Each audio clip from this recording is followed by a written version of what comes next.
my scrappy friends, welcome to my channel. Today I have something really fun. I am joining in with Audrey Yeager and I am going to be doing a summer themed layout. So this summer for 3 weeks, not all in a row, but a week in June, a week in July, and a week in August, Audrey will be putting up a whole bunch of videos, and a whole bunch of other ladies are joining in, and scrapbookers. So here is my video layout. And I'm going to be doing some mixed media real quick. This is just using some stenciling. I use some acrylic paint. Here I'm just taking my brush and using a little bit of the spray, and I'm going to put it in the stencil.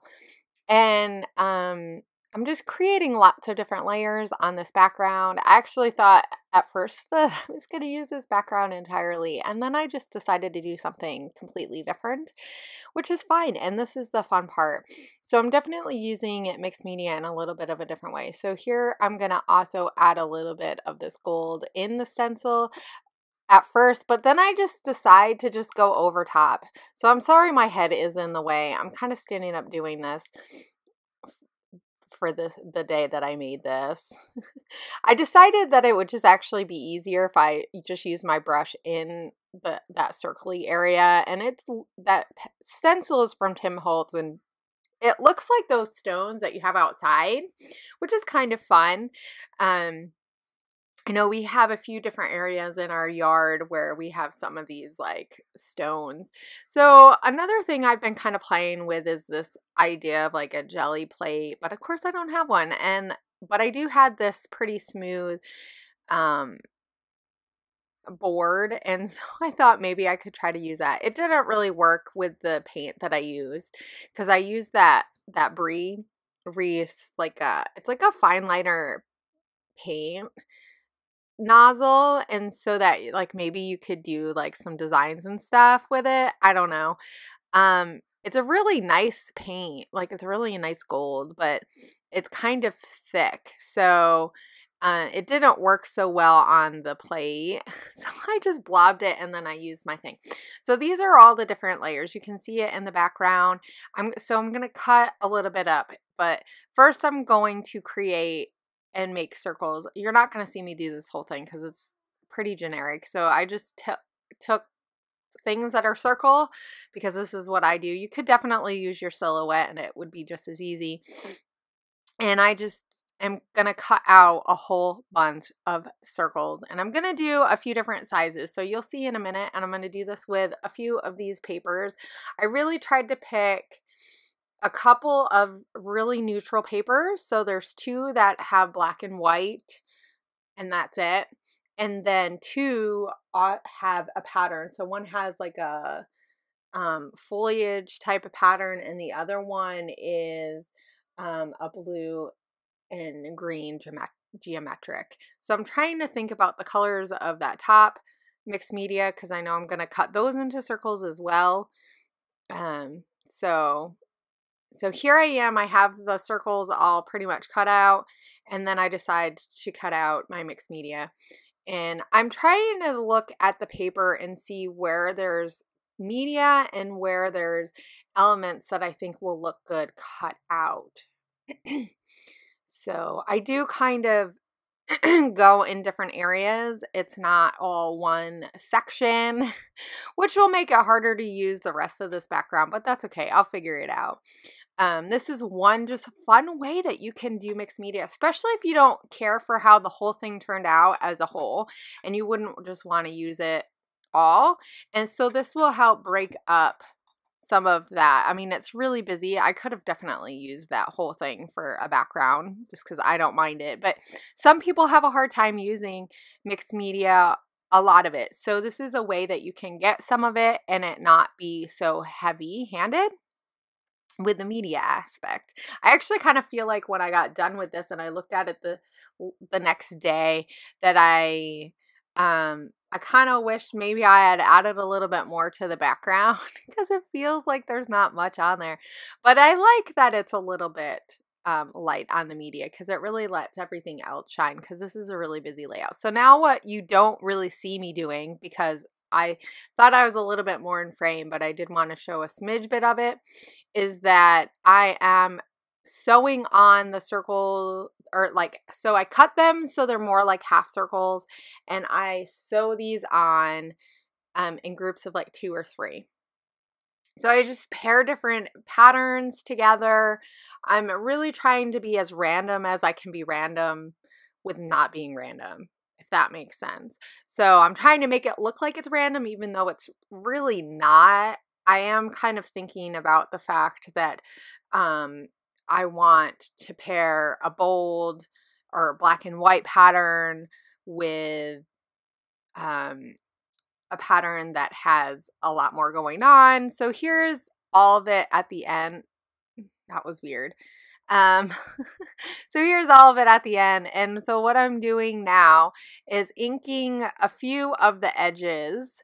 And I don't do this very often anymore. It used to be a thing that I did a lot, like almost every single layout I inked the edges. And I don't do it as much because I feel like some of the patterns that we use, I don't know if you necessarily need it. But for something like this, it really helped with the mixed media. It helped make the edges more pronounced when you see it against the white. Also, it just kind of helps make everything feel a little bit together. So I just went around some of the circles and around a couple of the edges. And so it just gives this really subtle color.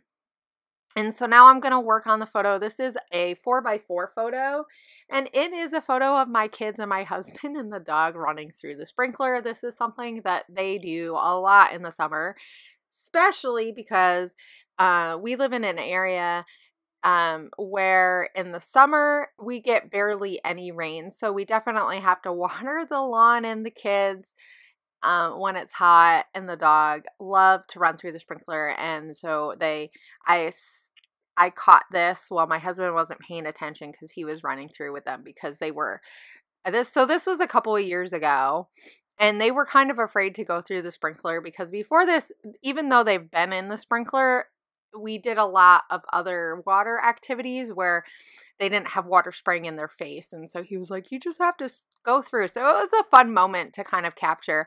But it was a fun moment because our dog absolutely loves the water. So she was showing them how to go through the water too.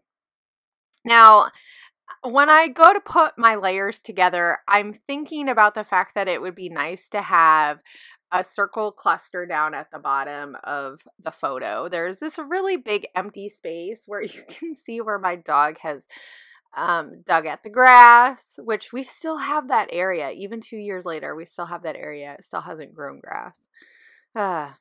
We really need to probably put down grass seed, but that's besides the point, right?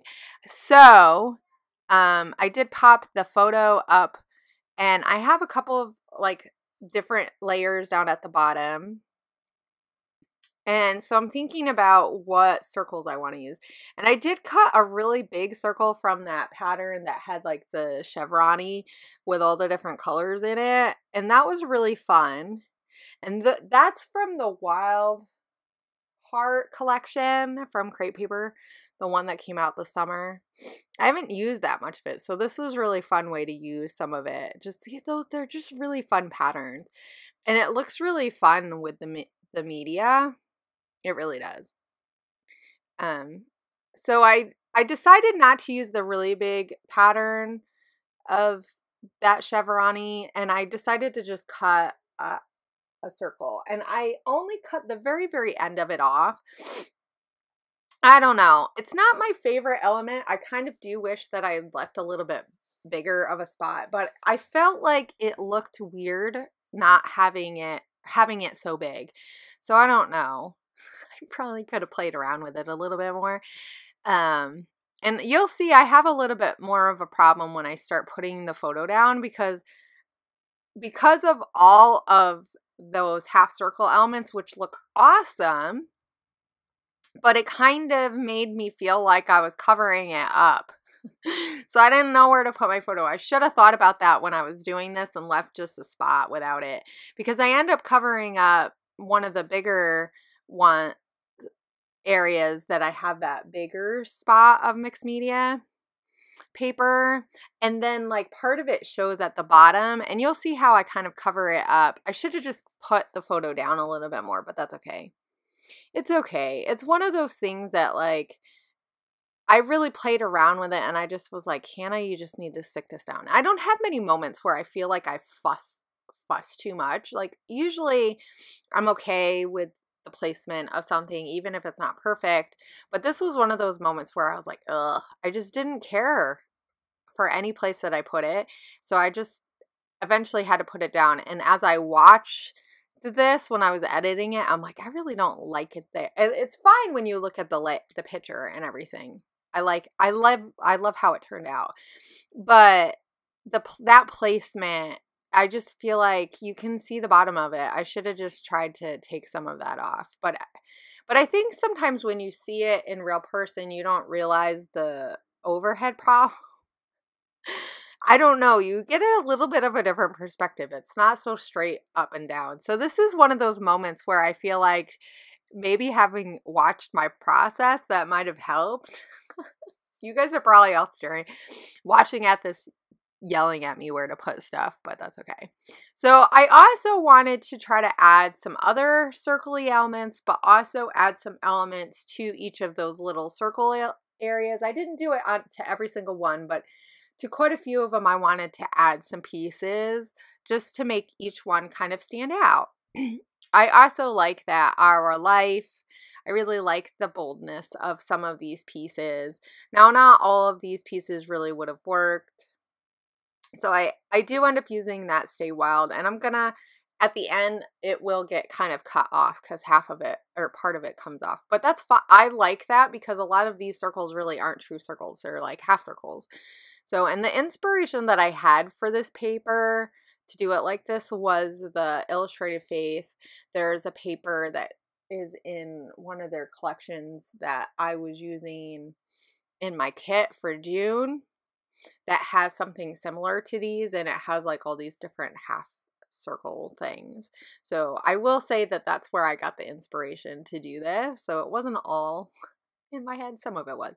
So I have a problem with this piece because at first I had it on the other side and then I just didn't like it. So I end up putting it over here, and you'll see it actually looks better once I cut off the end because it balances that out a little bit. Yeah. And I'm going to end up putting a piece that says Dare on there. I don't know if I show me doing that. I really wanted to use like that to bring in a little bit of that pink that I had down at the bottom. So I wanted to add just a smidge bit of pink because my girls have this pink bathing suits on. And I don't know if you guys ever do this, but like every once in a while, there'll be a color in my photo that's not really in my papers. And I just want to highlight, just like give a little bit of homage to those colors. Like I don't want them all throughout my layout or anything, but I just want a little bit. So that's what I did. So I did that pink ribbon down at the bottom from Dear Lizzie, and then I'm also have a little bit of pink in that plaid in the Felicity Jane paper. And in that geotag, it's like a coral color. So I did bring a few of those elements, but for the most part, I didn't. And I actually didn't do a lot of really smaller embellishments like I thought I was going to at first when I was doing this. I think some of it was I just wanted to just use stuff that was right around me. I didn't really want to go digging through every single summary item that I had. And I think what it is that sometimes you spend so much time looking for something that you end up losing focus. And so yeah. So after I put the blue down for the title that says Water Babies, I really didn't care for that blue.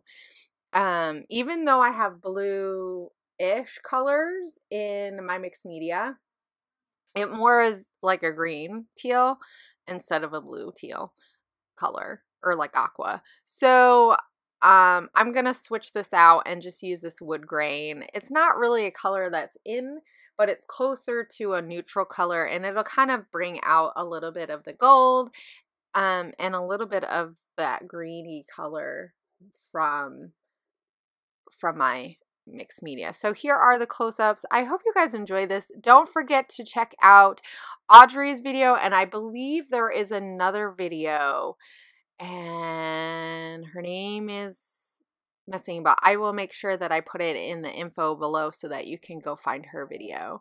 But so there's going to be a couple of videos today, so don't forget to go check us out, and don't forget to watch the rest of the series because this is going to be really fun. Lots of scrapbookers sharing all their wonderful summer photos. So I hope you guys are inspired to scrap your summer photos as well. We can't wait to see them. Bye.